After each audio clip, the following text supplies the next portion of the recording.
tertangkap basah bersinah dan diampuni.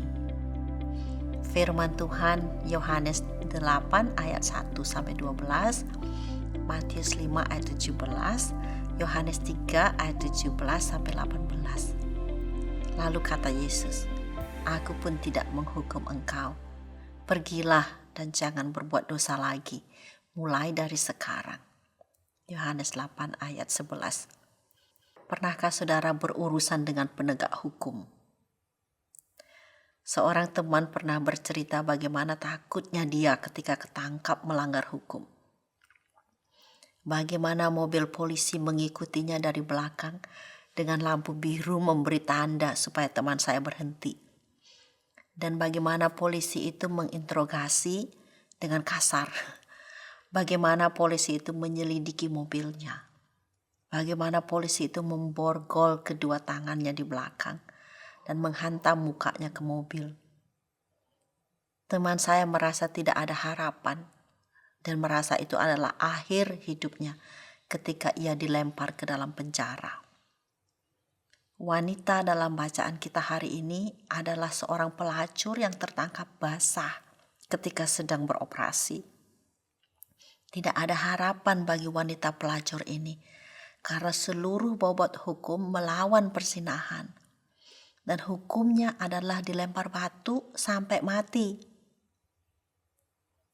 Tokoh agama sebagai penegak hukum pasti menjadi sosok yang menakutkan bagi seorang wanita, apalagi berada di pihak yang bersalah. Dan di dalam hatinya mungkin ia berpikir, tidak ada yang bisa menolong dia. Mungkin saudara dan saya tidak pernah jatuh ke dalam dosa perzinahan. Tetapi pasti pernah melakukan dosa lain seperti berbohong, mengingini milik orang lain, iri hati, tamak, membalas dendam, atau menyombongkan diri. Walaupun saya berusaha melakukan hal yang baik, tetapi kadang rasa iri hati itu muncul dengan sendirinya. Kadang saya sombong meskipun saya tahu sombong itu dosa. Memang benar semua orang tanpa kecuali sudah berbuat dosa seperti kata firman Tuhan. Karena semua orang telah berbuat dosa dan telah kehilangan kemuliaan Allah. Itu Roma 3 ayat 23. Berdosa berarti melanggar hukum Allah. Dan karena Allah itu kekal, jadi hukumannya juga bersifat kekal. Allah sudah menetapkan bahwa upah dosa adalah maut, seperti yang tertulis dalam firman Tuhan. Sebab upah dosa ialah maut. Roma 6 ayat 23. Ini berarti bahwa akhir dari kehidupan manusia berdosa adalah di neraka, di tempat yang terpisah dari Allah selama-lamanya. Hanya ada satu jalan. Allah itu kasih, Ia tidak merubah hukumnya, tetapi menyediakan jalan supaya tuntutan hukumnya dipenuhi dan juga manusia berdosa boleh mendapat kesempatan untuk lepas dari tuntutan hukumnya. Jalan yang Allah sediakan itu adalah Tuhan Yesus. Wanita pelacur ini mendengar dan melihat langsung bagaimana Tuhan Yesus dengan penuh belas kasihan mengingatkan para ahli hukum dan pemimpin agama bahwa mereka tidak layak melempar batu kepada wanita berdosa ini.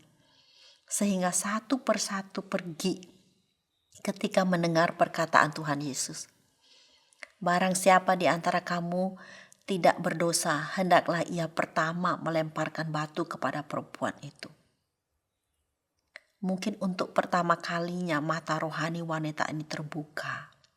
Sosok penegak hukum agama yang tadinya menakutkan, sekarang dengan jelas dia lihat sebagai manusia berdosa yang sejajar dengan dirinya, sama-sama memerlukan pengampunan dari Allah. Apakah saudara takut akan hukuman Allah atas dosa-dosa saudara? Apakah saudara takut kalau ada orang lain yang mengetahui dosa saudara? Mungkin untuk pertama kalinya wanita ini menyadari bahwa Tuhan Yesus ternyata lebih berkuasa daripada pemimpin agama dan Tuhan Yesus menyelamatkan dia dari hukuman mati. Betapa indahnya kata-kata Tuhan Yesus di telinga wanita ini. Aku pun tidak menghukum engkau. Pergilah dan jangan berbuat dosa lagi mulai dari sekarang. Tuhan Yesus yang layak menghukum, bukannya menghukum tetapi memberikan pengampunan. Karena Tuhan Yesus sendiri yang menanggung lemparan batu yang ditunjukkan kepada wanita ini. Yohanes 8 ayat 59. Dan menanggung hukuman mati bagi wanita ini di kayu salib. Karena Yesus itu Tuhan dan Juru Selamat, pertemuan yang tak terduga dengan Tuhan Yesus merubah hidup wanita ini. Beban dosa diangkat, ketakutan menjadi sirna, dan hidup baru diberikan.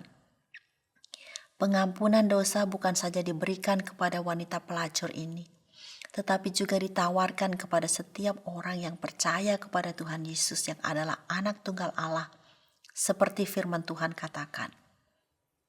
Sebab Allah mengutus anaknya ke dalam dunia, bukan untuk menghakimi dunia, melainkan untuk menyelamatkannya oleh Dia.